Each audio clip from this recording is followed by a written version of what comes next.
ओम शांति।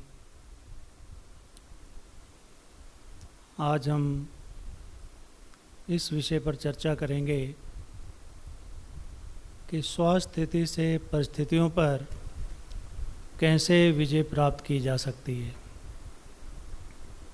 तो इसमें थोड़ा हम पहले स्वस्थिति क्या है, परिस्थितियाँ क्या हैं, परिस्थितियाँ कहाँ से आती हैं, क्यों आती हैं, और फिर स्वस्थिति को हम मजबूत शक्तिशाली कैसे बना सकते हैं। तो इस टॉपिक में हम इन सब पर विचार करेंगे। तो पहले स्वस्थिति की जहाँ तक चर्चा है, स्वस्थिति वास्तव में हमारी मनस्थिति होती है, या कहें हमारा मनोबल होता है। हमारे अंदर कितनी स्थिरता है, हमारे मन के अंदर कितना शक्तिशाली है। वास्तव में हम ब्राह्मण जो पुरुषार्थ करते हैं, तो हमारी स्वस्थिति ही हमारी प्रॉपर्टी होती है, हमारी पूंजी है।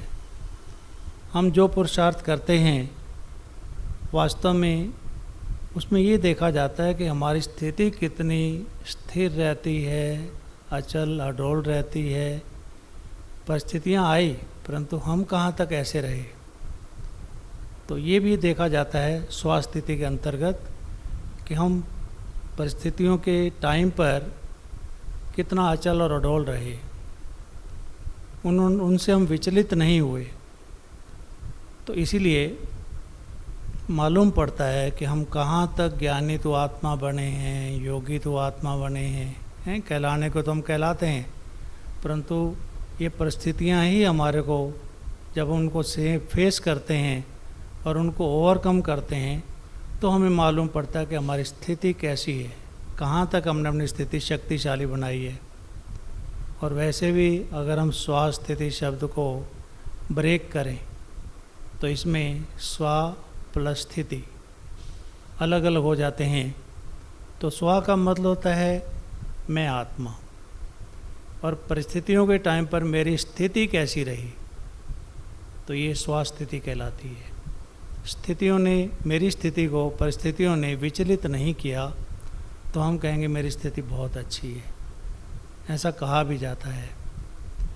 तो स्व में आत्मा की जो मूल वतन में हमारी आदि अनादि स्थिति रहती है, हमारे जो अनादि स्वरूप रहते हैं कि मैं आत्मा शांत स्वरूप हूँ, मैं आत्मा प्रेम स्वरूप हूँ, मैं आत्मा शक्ति स्वरूप हूँ, मैं आत्मा आनंद स्वरूप हूँ, मैं आत्मा सुख स्वरूप हूँ, मैं आत्मा ज्ञान स्वरूप हूँ। तो ये सारे के सारे स्वरूप मेरे कहाँ तक रहते हैं। जितना मैं अपने स्वरूप में आत्मा स्थित रहती हूँ, तो उतना ही मेरी स्थिति भी अच्छी बनती चली जाती है, शक्तिशाली बनती चली जाती है।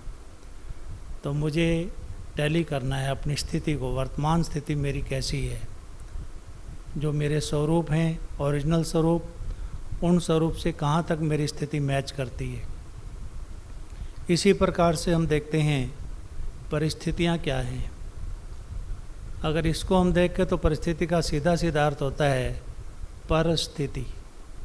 पर माना पराई, अर्थात पराई स्थिति को हम अपनी मान लें तो नुकसान होगा। परिस्थितियाँ पराई हैं, और जो पराई चीज़ें होती हैं वो टेम्परेरी होती हैं। परिस्थिति सदा रहने वाली नहीं है, आई है चली जाएगी। हमेशा हमारे मन में रहे कि ये टेम्परेरी है।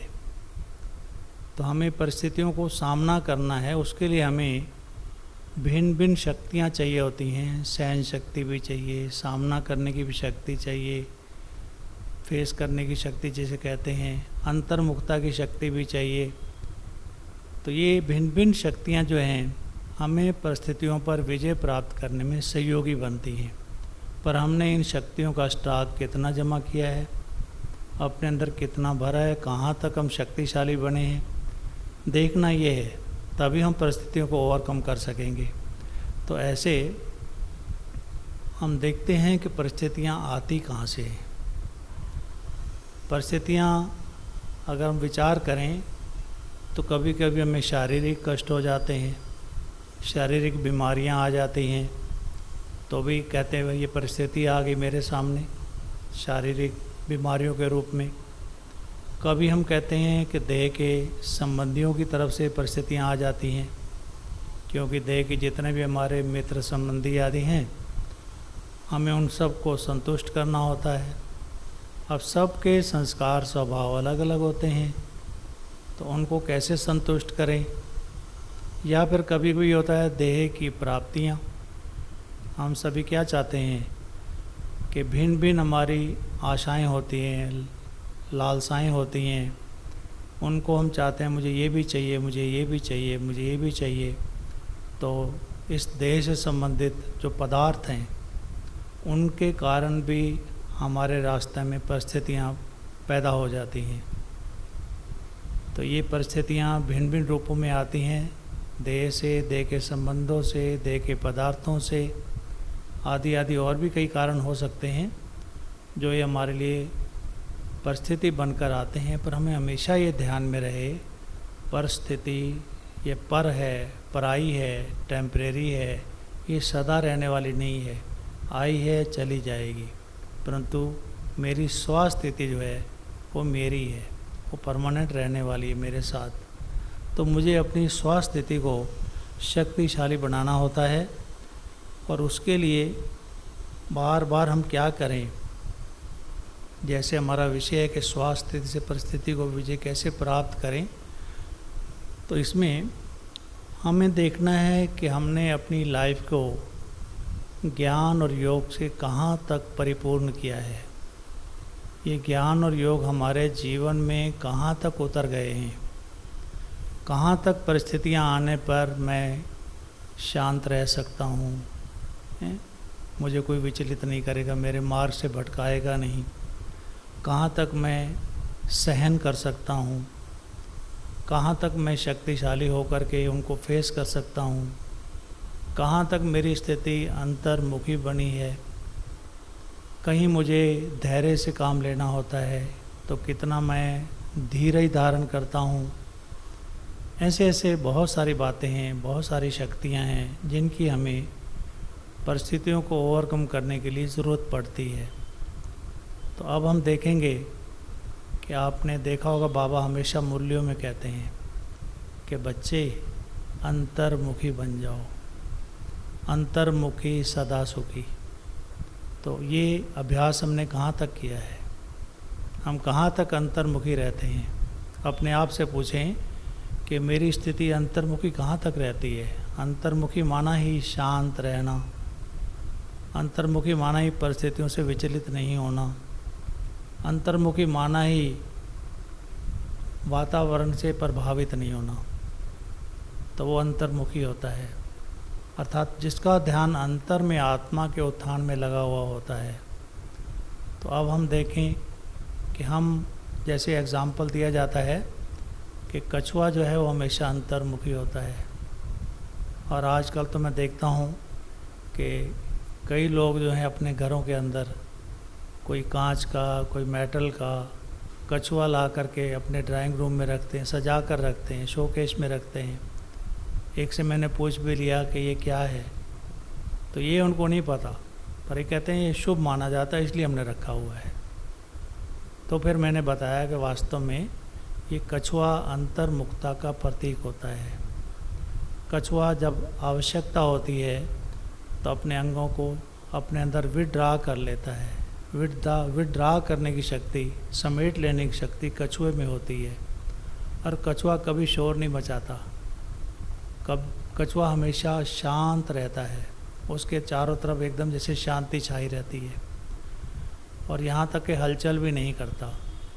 कछुए को आप देखते हैं कई बार तो बहने वो ऐसे स्थिर रहता है जैसे कोई पत्थर का टुकड़ा, शिला कोई हो, है, और बहनें उस पर कपड़े भी धो के आ जाती हैं। तो ये है कछुए की मिसाल कि हम कितना अंतर्मुखी रहते हैं। बाहर का वायुमंडल हमें प्रभावित नहीं करता है। यहाँ इसी पर एक छोटी सी मुझे इंस्टेंस याद आता है, दृष्टांत याद आता है कि एक बार की बात है कि एक महात्मा जी का प्रवचन चल रहा था बहुत बड़ा पंडाल लगा हुआ था और उस पंडाल में काफ़ी सभा के अंदर भाई बहन बैठे हुए थे, श्रोतागण बैठे हुए थे। परंतु अचानक मौसम ने करवट बदली और आसमान में काले काले बादल घिर आए। थोड़ी देर में आंधी और तूफ़ान चलने लगा और उसके परिणाम स्वरूप पूरा ही शामियाना जो है वो हिलने लगा। मूसलाधार बरसात होने लगी। तो जब ऑडियंस ने देखा कि अब तो कभी भी ये शामियाना गिर सकता है, तो सभी अपनी सेफ्टी के लिए भागे। उस पंडाल को छोड़ छोड़ करके दूर दूर अपनी शरण स्थल ले लिए सब ने और सभी चले गए। कुछ समय के बाद सब कुछ शांत हो गया, मौसम ठीक हो गया। एक एक करके सारे श्रोतागण वापस पंडाल में आने लगे। तो जो उनके मुख्य अनन्य शिष्य थे, उन्होंने देखा कि गुरुजी हमारे जो हैं, महात्मा जी जो हैं, ये तो वैसे के वैसे बैठे हुए हैं, जिस गद्दी पर पहले बैठे थे वैसे ही बैठे हैं, ये तो कहीं नहीं भागे। तो उन्होंने पूछा उनसे कि महात्मा जी, इतना मौसम बदला, प्रकृति ऐसी बदली, तो आप नहीं भागे? सब तो भाग भाग के चले गए अपनी सेफ्टी के लिए, आप क्यों नहीं भागे? तो महात्मा जी का उत्तर था, भागा तो मैं भी था, हैं, जैसे आप सब भागे थे, भागा तो मैं भी था, परंतु आप अपनी सेफ्टी के लिए बाहर भागे और मैं अपनी सेफ्टी के लिए अंदर भागा। अंदर भागने का मतलब, उन्होंने अंतर्मुखता को धारण कर लिया। और वास्तव में जब हम अंतर्मुखी बनते हैं तो हमारी सारी शक्तियाँ जागृत होती हैं। हमारे अंदर हमने कितना स्टॉक जमा किया हुआ है शक्तियों का, धैर्यता का, सहन शक्ति का, नम्रता का, मधुरता का, शांत स्वरूप का, तो ये सारी शक्तियाँ उस टाइम प्रकट होती हैं। हमारे अंदर भरपूर स्टॉक होता है उनका, तो बाहर आ जाती हैं हमारी शक्तियाँ। तो ऐसे अंतर्मुखी सदा सुखी कहा भी जाता है। अब एक प्रश्न और है कि कई कहते हैं कि ये परिस्थितियाँ क्यों आती हैं, सभी के सामने तो नहीं आती। और किसी के सामने कभी कभी ऐसा भी होता है कि किसी के सामने परिस्थिति आती है, उनको हिला के रख देती है, और किसी के सामने सेम परिस्थिति आती है, उनका कुछ भी नहीं बिगड़ता, मुस्कुराते रहते हैं, आई चली गई। आखिर क्या है ये? तो अगर हम सोचें कि ये परिस्थितियाँ जो भी आती हैं, ये हमारे लिए एक प्रकार से हमारा एग्ज़ाम है। जैसे स्टूडेंट्स का एग्ज़ाम होता है, एग्ज़ाम पास करते हैं तो उसके बाद नेक्स्ट क्लास में ट्रांसफ़र होते हैं, पास करके उनको डिग्री मिल जाती है, कुछ करने के लायक बन जाते हैं। परंतु जब एग्ज़ाम नहीं दिया था तब तक तो एग्ज़ाम से घबरा रहे थे, डर रहे थे, क्या होगा, कैसे होगा।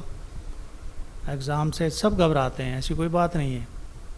इवन जीसस क्राइस्ट के लिए भी कहा जाता है कि उनसे किसी ने कुछ प्रश्न पूछे तो वो यही कहते हैं, oh God don't put me to test. सब घबराते हैं पहले पहले, परंतु जब एक बार पहली बार कोई बात आती है, कोई परिस्थिति आती है, तो थोड़ा मुश्किल लगता है, परंतु बाद में तो क्या होता है, बाद में तो अनुभवी बन जाते हैं।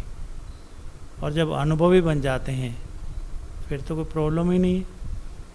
फिर तो बल्कि उस परिस्थिति के आने पर दूसरों को भी सावधान भी करते हैं और दूसरों को गाइडलाइन भी देते हैं, तुम ऐसे करोगे तो ये परिस्थिति ऐसे चली जाएगी, तुम्हारे रास्ते में कोई रुकावट नहीं बनेगी।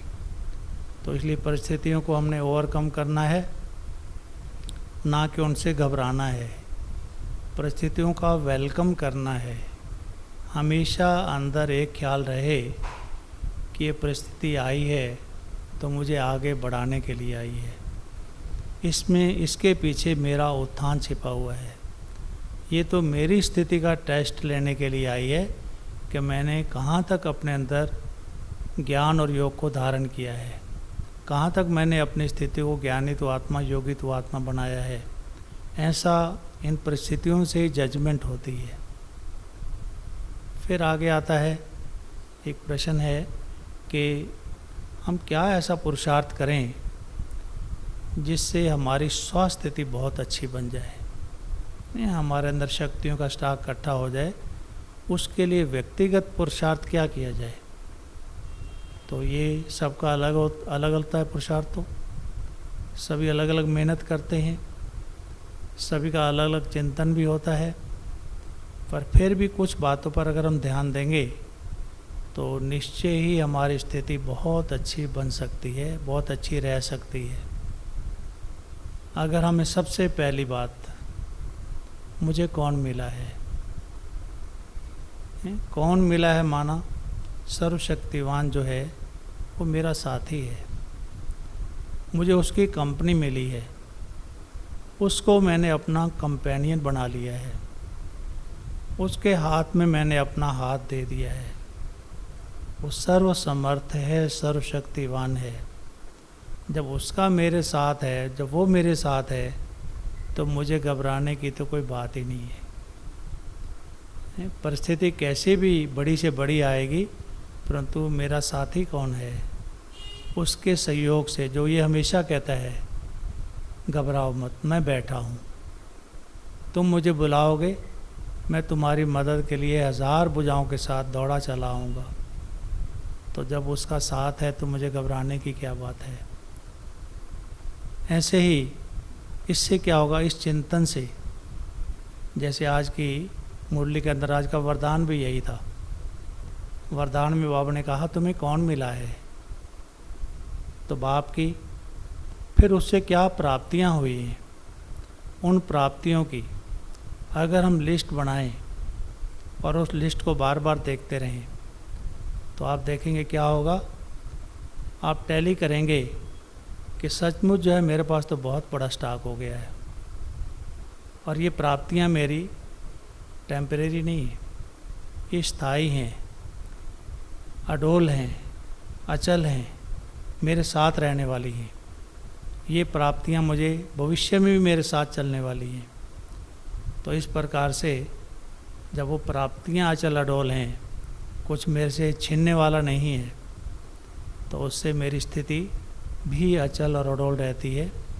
मेरे अंदर उमंग और उत्साह सदा बना रहता है। जब सब कुछ परमानेंट है, प्राप्तियां परमानेंट हैं जो हमें बाप से मिलती हैं, तो इसलिए मेरी स्थिति भी परमानेंट बनती चली जाती है। आप थोड़ा सा चिंतन करें, बाबा का बनने से पहले आपका जीवन कैसा था, आपकी स्थिति क्या थी, और बाबा का बनने के बाद वर्तमान जीवन आपका कैसा है। थोड़ा सा चिंतन करके देखें, टैली करके देखें, तो आपको वास्ट डिफरेंस मिलेगा। आपको लगेगा कि आज के युग में बाबा के बच्चे दुनिया से न्यारे और प्यारे हैं। हमारा जीवन दुनिया से न्यारा और प्यारा है, हम निश्चिंत हैं, हमें कोई चिंता नहीं है। क्यों? क्योंकि सर्वशक्तिवान मेरे साथ है। तो ऐसा चिंतन करने से हम स्वास्थ्य हमारी मजबूत बनती चली जाती है, शक्तिशाली बनती चली जाती है। दूसरी बात मैं ये कहना चाहूँगा कि हमारी स्थिति का आधार जो है, कभी भी नाम मान शान की इच्छा नहीं होनी चाहिए। हमारी महिमा हो, हमारा मान हो, तभी हमारी स्थिति बहुत अच्छी बने, हमें अप्रिशिएट करें लोग, तब मेरी स्थिति बहुत अच्छी रहे। नहीं तो सोडा वाटर की तरह मैं नीचे आ जाऊँ, ये तो कोई स्थिति नहीं है। स्थिति माना तो जो स्थायी रहे, और ये तो स्वस्थिति है, अर्थात मेरी स्थिति एक रस रहे, एक जैसी रहे। तो उसके लिए मुझे देखना है कि निंदा स्तुति में, मान अपमान में, जय पराजय में मेरी स्थिति क्या एक रस रहती है? एक कहावत है कि निंदक नियरे राखिए। लोग तो कहते हैं कि चापलूस चाहिए, पर चापलूस हमेशा धोखेबाज होते हैं, स्वार्थी होते हैं। और जो निंदक होता है वो हमें हमारी कमियां और कमज़ोरियां बताता है कि मेरे में क्या खामियां हैं, क्या कमियां हैं, क्या कमज़ोरियां हैं। और जब हम अपनी कमियों को जान जाते हैं तो धीरे धीरे उसको निकालने का प्रयत्न करते हैं, तो हम अच्छे बनते चले जाते हैं, हमारी स्थिति भी अच्छी बनती चली जाती है। तो मेरा कहने का भाव था कि हम कभी भी निंदा स्तुति के आधार पर अपनी स्थिति ना बनाएं। हमारी स्थिति हमारे ज्ञानी तो आत्मा, योगी तो आत्मा के आधार पर हो, ज्ञान और योग के आधार पर हो, तो हमारी स्थिति स्थायी रहेगी। एक और बात है कि हम ड्रामा के पट्टे पर बहुत ही अचल और अडोल रहे हैं। जैसे बाबा हमेशा कहता है कि ड्रामा तुम्हें सिखाने के लिए आता है, ड्रामा का हर सीन तुम्हारे लिए कल्याणकारी है। हमें कभी नहीं भूलना है कि जो कुछ भी हो रहा है नथिंग न्यू ड्रामा। तो ड्रामा हमारा गाइड है, हमारा मार्गदर्शक है, हमें आगे बढ़ाने के लिए है, फुल स्टॉप लगाने के लिए है, पर चिंतन को रोकने के लिए है। नहीं तो कई बार हम बहुत सोचते रहते हैं, चिंतन करते रहते हैं, ये क्या हो गया, ये क्यों हो गया, ऐसा तो नहीं होना चाहिए था। बाबा ने बताया ना, नथिंग न्यू ड्रामा। कल पहले जैसे हुआ था बिल्कुल वैसा का वैसा ही तो हुआ है। परंतु एक बात हमें हमेशा याद रखनी है कि ड्रामा हम ब्राह्मण बच्चों के लिए हमेशा क्या है, ड्रामा कल्याणकारी है। तो इसके बारे में मेरे को एक छोटी सी घटना याद आती है। एक पारसी धर्म प्रचारक थे और वो धर्म प्रचार के लिए एक स्थान से दूसरे स्थान पर ट्रैवल किया करते थे। उन टाइम पर ट्रैवल के साधन नहीं थे, तो उन्होंने क्या किया, उनकी प्रॉपर्टी में एक गधा था। गधे के ऊपर वो अपना सारा सामान लाद लेते थे। एक चारपाई थी, उसी के ऊपर उनका एक लालटेन होता था और उनकी कुछ धार्मिक पुस्तकें होती थी। और उस गधे के साथ वो एक गांव से दूसरे गांव, दूसरे गांव से तीसरे गांव ऐसे ट्रैवल करते रहते थे। तो एक बार वो अपनी यात्रा के दौरान एक ऐसे गांव में पहुंचे जिस गांव के सारे लोग नास्तिक थे। उनको उस गांव में रात हो गई, तो उन्होंने सोचा कि रात गुजारने के लिए मैं किसी घर में शरण ले लेता हूँ। तो उस गांव के ज़्यादा नहीं थे, 25-30 गांव के मकान थे, घर थे। और वो 25-30 सारे घरों के अंदर एक एक करके गया और जाके अपनी परिस्थिति बताई कि मुझे एक रात गुजारने के लिए मैं शरणार्थी हूँ, मुझे शरण चाहिए। तो वो लोग तो कुछ मानते नहीं थे। स्टेट वे उन्होंने मना कर दिया कि आप किसी दूसरे के पास जाइए। और आखिर में जब उन्होंने देखा कि यहाँ तो कोई भी शरण नहीं दे रहा है, तो उस गांव से बाहर एक पेड़ था। वो उस पेड़ के नीचे जाकर के उन्होंने चारपाई बिछाई, अपने गधे को एक रस्सी से पेड़ के साथ बांध दिया। उसके बाद वो लालटेन जलाई और अपनी पुस्तक, जो धार्मिक पुस्तकें उनके पास थी, वो ले करके पढ़ने लगे। पढ़ते पढ़ते अचानक जो है उनका लालटेन बुझ गया, हवा का झोंका आया, उसका दिया बुझ गया। तो उन्होंने कहा चलो समेटो, अब सो जाओ। परंतु गधे की हिनहिनाहट सुन कर के वहाँ पर एक शेर आया और वो शेर गधे का शिकार करके चला गया। अब वो तो चला गया। इतने में इन्होंने देखा कि वहाँ से कुछ घोड़ों के ऊपर सवार घुड़सवार डाकू थे जो वहाँ से गुज़रे, परंतु अंधेरा होने के कारण वो उसको नहीं देख पाए और वो सीधा गांव के अंदर एंटर कर गए। तो उन्होंने गांव में जा कर के लूटपाट मचाई और लगभग गांव के सभी व्यक्तियों को मार भी दिया। अब ये सुबह वो जो पारसी गुरु था वो उठा, जब सूर्योदय हुआ तो उसने देखा कि गधा नहीं है। तो उसने सोचा चलो गधा तो चाहिए, बिना उसके सवारी के तो मैं आगे कैसे बढ़ूँगा। तो उन्होंने कहा चलो गांव में चल के पता करते हैं, शायद कोई बेचने वाला मिल जाए तो मैं एक गधा खरीद लेता हूँ। वो गांव में चले गए, जाके देखा तो पूरा का पूरा गांव जो है जैसे कि मुर्दा घाट बन चुका था, कोई भी वहाँ जीवित नहीं था। तो ये आकर के अपने आप से बातें करने लगे कि अच्छा हुआ मेरे साथ गधा था और वो शेर आया तो गधे को ही शिकार करके ले गया, उसने मेरे को कुछ नहीं कहा।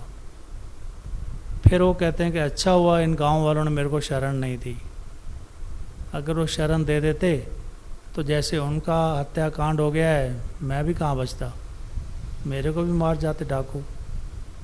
फिर कहते हैं ये भी अच्छा हुआ जो मेरा दिया बुझ गया, हवा का झोंका और दिया बुझ गया।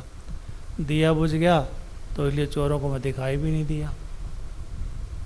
तो इसमें परिणाम ये है कि पॉजिटिव चिंतन, हमेशा जितना हम पॉजिटिव चिंतन करते हैं, सकारात्मक चिंतन करते हैं, उतना हमारी शक्ति बढ़ती चली जाती है। नहीं तो नकारात्मक चिंतन परिस्थितियों को बड़ा बना देता है और हमारी शक्ति को कम कर देता है। तो हमें अपनी शक्ति को बढ़ाना है, शक्ति हमारी बढ़ती जाएगी। उसके लिए और भी बहुत सारी बातें हैं जो हमें चिंतन पर रखनी है, ताकि एक तो हम अंतर्मुखी बनने का पुरुषार्थ करें, घड़ी घड़ी अभ्यास करें। जैसे बाबा कहता है 5 स्वरूपों का चिंतन करो, परंतु उनमें सबसे पहला स्वरूप जो हमारा मूल वतन का है, तो मूल वतन की स्थिति को हम बार बार बनाएं, अंतर्मुखी बने और मूल वतन की स्थिति को ले आएं। कभी शांत स्वरूप में स्थित हो जाएं, कभी प्रेम स्वरूप में स्थित हो जाएं, खो जाएं, कभी कभी हम शक्ति स्वरूप धारण कर लें, क्योंकि परिस्थितियों के विकराल रूप को हम शक्तिशाली बन कर के ही सामना कर सकते हैं। तो ऐसे बहुत सारी घटनाएं हैं जिनसे मेरा वास्ता पड़ा। मेरे जीवन में भी बहुत सारी घटनाएं घटी, परंतु हमारी स्वास्थिति हमारे काम आती है, वही हमारे को सहयोग देती है। मेरे जीवन में एक बार की बात है, लगभग 20 साल पहले, जैसा आप जानते हैं हमारा तो बिजनेस है, फैक्ट्री चलाते थे हम, और वो फैक्ट्री बहुत अच्छी रन कर रही थी, बड़ी अच्छी इनकम भी हो रही थी। परंतु सन 2000 की ये बात है, पॉल्यूशन के कारण हमारी फैक्ट्री सील हो गई। और जब वो एसडीएम हमारी फैक्ट्री के अंदर एंटर किया तो सीलिंग का वो फर्स्ट फेज था, और उस टाइम उसके साथ 100 पुलिस वाले भी बाहर खड़े थे, और हमने एसडीएम के साथ बैठ कर के ज्ञान चर्चा की, शेरो शायरी की। वो हैरान हो गया कि ये पहले व्यक्ति हैं, मेरे साथ हमारे साथी मनोहर भाई भी थे, तो वो उसे शेरो शायरी कर रहे हैं। उसको हम जैसे बोलते थे उसने वैसा ही किया। हमने कहा ठीक है, आपका पर्पज़ फैक्ट्री सील करने का है, अभी फैक्ट्री ना चले तो आप यहाँ से ताला लगा दीजिए, सील कर दीजिए। उसने वैसे ही किया, हमारा गोडाउन छोड़ दिया। हमने कहा ये हमारा ऑफिस है, इससे तो आपको कोई कंसर्न नहीं है, कोई ट्रबल नहीं है। उन्होंने हमारा ऑफिस भी छोड़ दिया। तो हम सोच रहे थे, ऐसे मेरा एक परिचित बिजनेस कोलीग वहाँ बैठा था उस टाइम, वो चला गया उठ करके। बाद में उसका मेरे पास फ़ोन आया, मुझे कहता है रमेश जी ये अच्छा नहीं हुआ, आपकी फैक्ट्री सील हो गई। पर मैंने उसको क्या आंसर दिया, मैंने कहा कि मेरा क्या बिगड़ा, फैक्ट्री किसकी थी, मेरी थोड़ी थी, फैक्ट्री तो भगवान की थी। मुझे तो ताज्जुब इस बात का हो रहा था कि भगवान की फैक्ट्री को इंसान आकर के सील कर गया। भगवान जाने, उसका काम जाने, मुझे कोई चिंता नहीं है। और मैं इसका रेफरेंस इसलिए दे रहा हूँ कि जब वो फैक्ट्री चलती थी तो मुझे टेंशन बहुत हो जाती थी। क्यों? क्योंकि अचानक रात को फैक्ट्री से लेबर का फ़ोन आता था, बाबूजी ये प्रॉब्लम खड़ी हो गई है, एक फेस चला गया है, हम क्या करें। तो हम सिर्फ यही कहते थे ठीक है आराम करो। और उस टाइम 10-15 लेबर होते थे, सबको हैंडल करना होता था, सारे कारोबार को जो विस्तार था सारा देखना होता था। परंतु जब फैक्ट्री सील हो गई तो आपको एक चीज़ बताएं कि हमारी गुडविल ऐसी थी कि मार्केट में हमने सबको बता दिया कि हमारी फैक्ट्री सील हो गई है, अब आगे माल नहीं आएगा। अब दुनिया वाले तो क्या करते हैं, वो तो हमेशा ऐसे ही करते हैं कि अब इनकी पेमेंट रोक लो, माल तो ये दे नहीं पाएंगे। परंतु हमारी एक भी पेमेंट डूबी नहीं। फुल पेमेंट जो हमारी लेनी थी मार्केट से, सारी की सारी हमारी एक एक करके जैसा टाइम था टाइम अनुसार, किसी की 15 दिन में, किसी की 1 हफ्ते में, किसी की 1 महीने में, सारी आ गई। और उसके बाद की मैं आपको बताना चाहता हूँ कि हमारी लाइफ क्या है। हमने पुणे फैक्ट्री बुआना में बनाई, वहाँ फैक्ट्री का रूप छोटा कर दिया, जगह भी कम थी इसलिए उसमें ज़्यादा विस्तार हो भी नहीं सकता था। पहले वाला प्लांट डिस्पोज कर दिया और वहाँ पर हम रह करके, अब 2-3 लेबर ही होते हैं, ना तो लेबर की प्रॉब्लम है ज़्यादा हैंडल करने की, ना इतना कारोबार इतना बड़ा है कि जिसमें वो प्रॉब्लम हो। परंतु दाल रोटी तो बहुत अच्छे से बाबा दे रहा है, हमें और क्या चाहिए। हमें हमेशा ये रहता है कि सब कुछ किसका है, सब उसका है। जब ये मन में मान के चलते हैं कि तेरा तुझको अर्पण क्या लागे मेरा, तो ऐसे इससे भी परिस्थितियाँ छोटी हो जाती हैं और हम बड़े बन जाते हैं। तो ऐसे मैंने देखा कि परिस्थितियों पर हमने कैसे विजय पाई।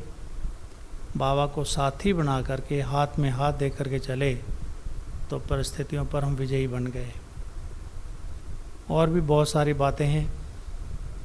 मुझे स्थिति के ऊपर एक बात याद आती है कि हमारी स्थिति कैसे अचल और अडोल रहे, उसके लिए बहुत काल का अभ्यास चाहिए होता है। एकदम से हम चाहें कि अभी अभी हम कुछ शक्तियाँ इकट्ठी कर लेंगे, 1 घंटा या 2 घंटा योग करके और हम अपने आप को परिस्थितियों पर ओवरकम कर लेंगे, ऐसा नहीं होता है।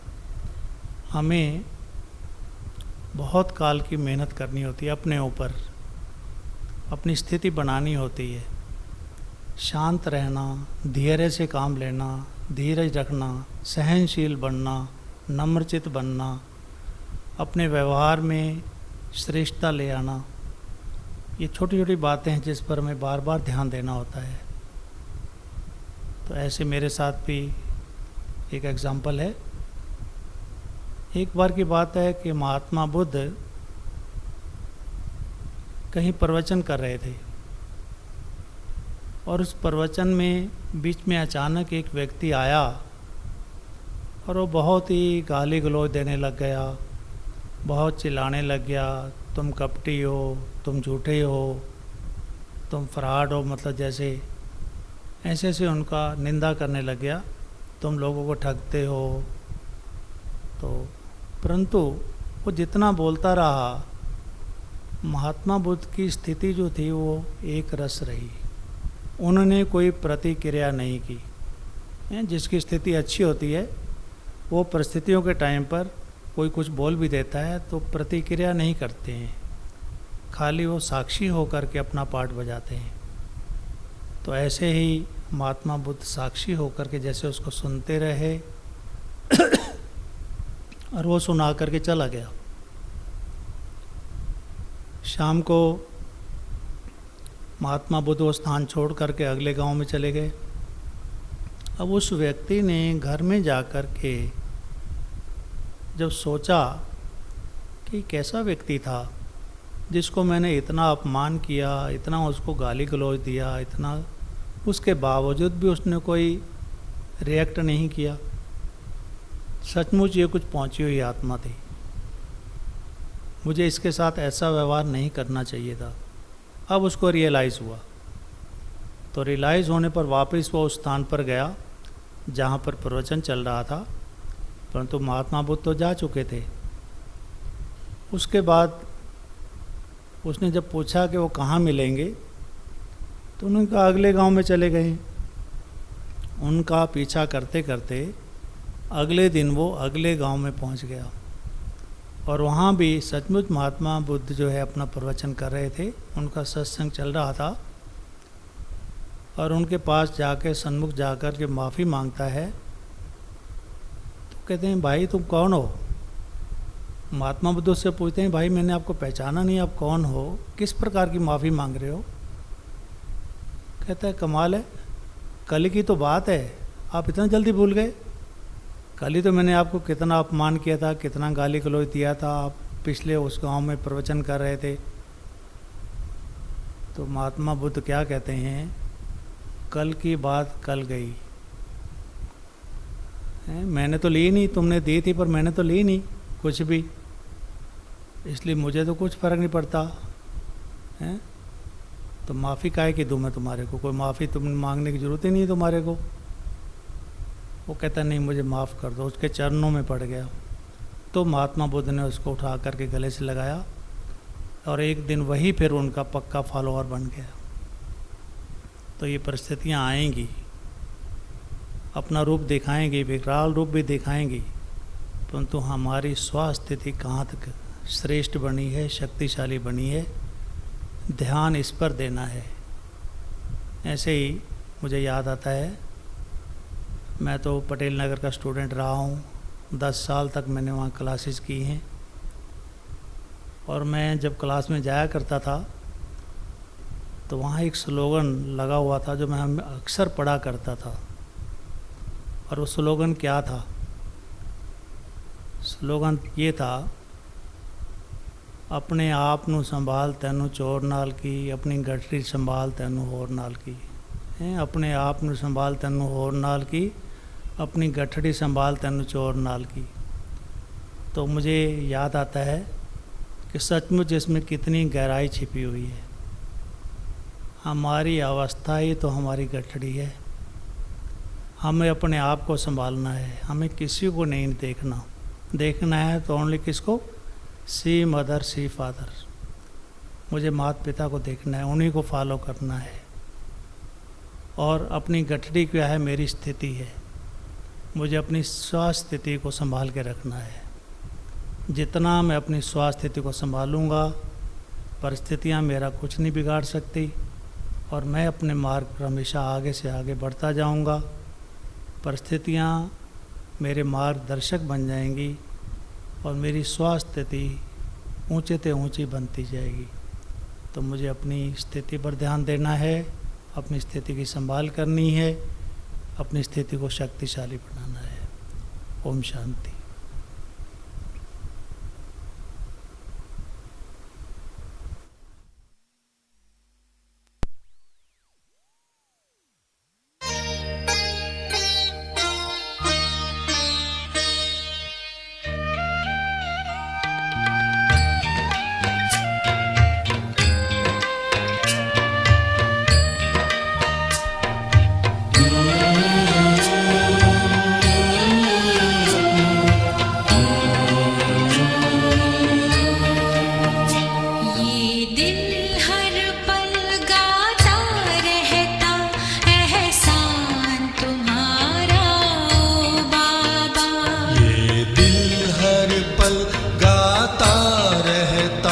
एहसान तुम्हारा ओ बाबा, बदली हमारी किस्मत